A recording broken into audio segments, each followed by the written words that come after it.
and his political philosophy has a horrifying brilliance to it on account of the fact that it's consistent with much of what we see in political life on an everyday basis.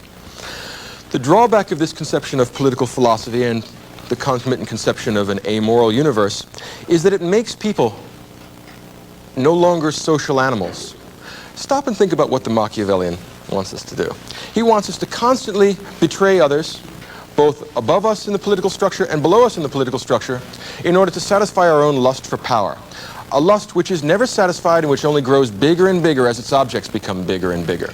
It's one of the reasons, incidentally, why Machiavelli likes Roman history so much.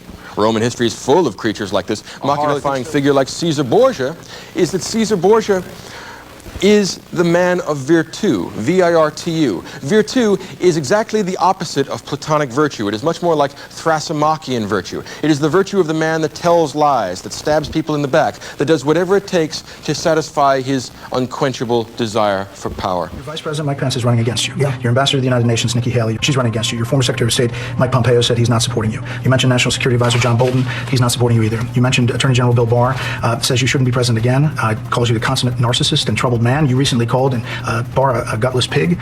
Your second defense secretary is not supporting you, called you irresponsible. This week, you and your White House called your White House Chief of Staff, John Kelly, weak and ineffective and born with a very small brain. You called your acting White House Chief of Staff, Mick Mulvaney, a born loser.